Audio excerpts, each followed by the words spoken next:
Día 312, libro 44 de la Biblia. Comenzamos hoy la lectura de nuestro amado libro de Hechos. Capítulo 1. Después de haber padecido, el Señor se presentó vivo, dio muchas pruebas indubitables durante 40 días. Habló a los discípulos del reino de Dios y les mandó que esperasen la promesa del Padre. 40 días. ¿Por qué? El Señor se le apareció a los discípulos 40 días y les habló acerca del reino de Dios. Por lo tanto, nosotros necesitamos estos 40 días también con el Señor, donde los apóstoles recibieron la palabra. Recordemos que los 40 días representan algo inconmovible, tienen un significado inconmovible, porque fueron los días que pasó el pueblo del Señor en el desierto, tentando, enojando al Señor, y son los mismos días que Cristo ayunó antes de vencer la tentación e iniciar su ministerio público. Evidentemente, Cristo estaba enseñándoles la palabra. Clamemos al Señor para que este tiempo con Él nos sea dado y podamos nosotros entender el reino de los cielos. Señor, restaurarás el tiempo de Israel, el reino de Israel en este tiempo. No les toca a ustedes saber las sazones, los tiempos que el Padre puso en su sola potestad. ¿Acaso nosotros podemos pensar que todavía los apóstoles estaban pensando en la restauración de Israel como nación, la restauración de Israel en un sentido terrenal, movible, histórico? ¿Nos ocurre lo mismo a nosotros? Recibiremos poder para vivir el significado inconmovible de la palabra y del reino de Dios cuando haya venido sobre nosotros el Espíritu Santo, porque el Espíritu Santo tomará de Cristo y nos hará saber la palabra. Los discípulos, ellos perseveraban unánimes en oración y ruego. ¿Es esto lo que nosotros necesitamos hacer hasta que recibamos el poder de entender la palabra y de obedecerla? Hechos capítulo 2. Pentecostés era una fiesta absolutamente solemne a Jehová el Señor. Se celebraba 50 días después de la Pascua, después de la fiesta de la Pascua. Estudiamos su origen en Éxodo, en Levítico, en Números, en Deuteronomio.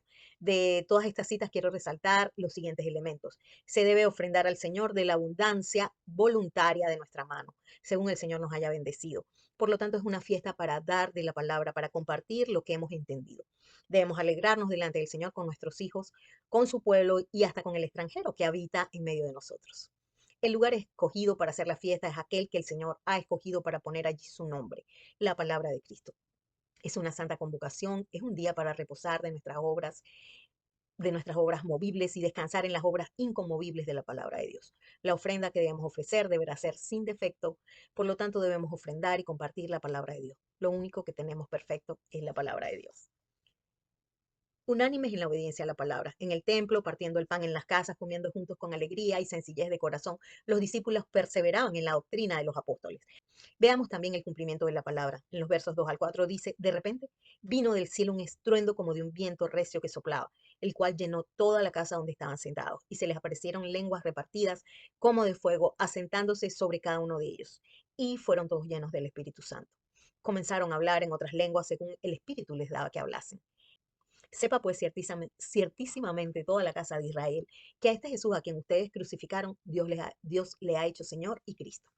¿Cuál fue el resultado de esta exhortación? Al oír esto se compungieron de corazón diciendo, ¿qué haremos? A lo cual le dijeron, arrepiéntanse, bautícense cada uno de ustedes en el nombre de Jesucristo para perdón de los pecados y recibirán el don del Espíritu Santo. Este debe ser nuestro mensaje. No podemos tener los resultados expuestos en la palabra si no hacemos lo que enseña la palabra. Hechos capítulo 3. Observemos la exhortación. El Dios de nuestros padres ha glorificado a su Hijo Jesús.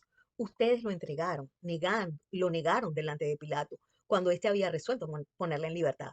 Ustedes negaron al santo y al justo y pidieron que se les diese un homicida. Mataron al autor de la vida, a quien Dios ha resucitado de los muertos, de lo cual nosotros somos testigos. Sé que ustedes lo hicieron por ignorancia.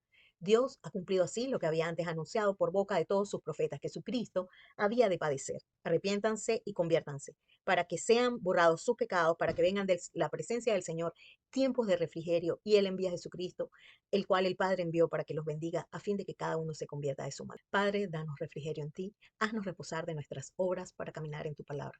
Ayúdanos a entender el libro de los Hechos, Señor. Dios te bendiga.